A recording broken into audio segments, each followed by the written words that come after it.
Này là Crown Casino ở Perth, Western Australia. Nó đổi màu nha, đổi đủ màu luôn, tím, xanh, cảnh về đêm.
Khoan cho quay chút xíu đi, quá đẹp luôn.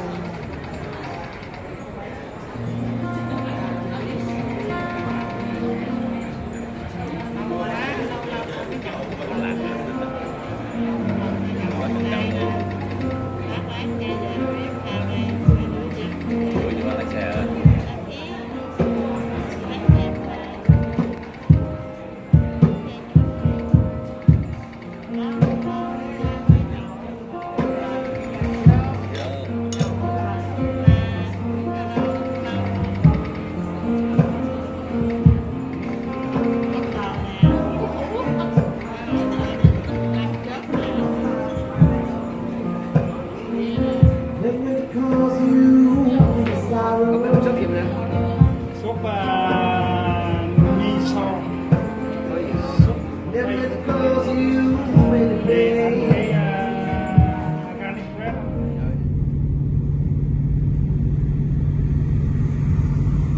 Wow, cảnh về chiều.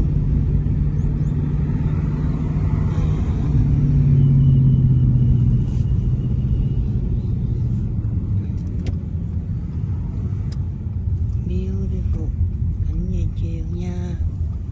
Wow, tuyệt vời. Tuyệt vời.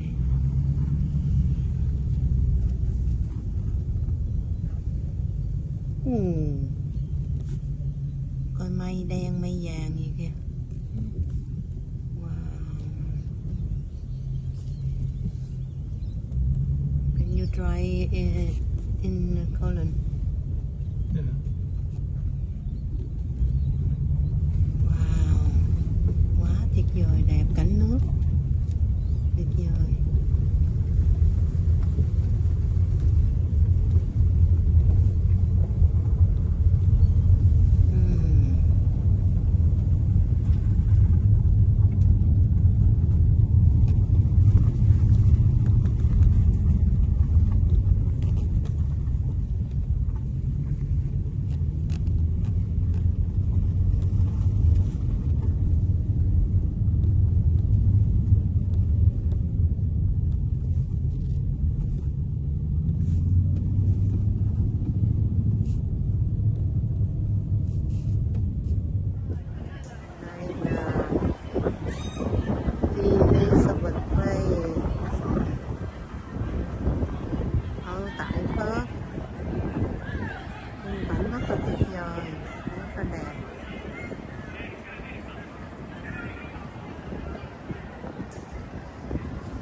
không thua gì Sydney, có thể nói hơn Sydney rất là nhiều về mấy cái biệt thự, mấy cái building rất là lớn, rất là cao. Cuộc sống ở đây là thôi tuyệt vời.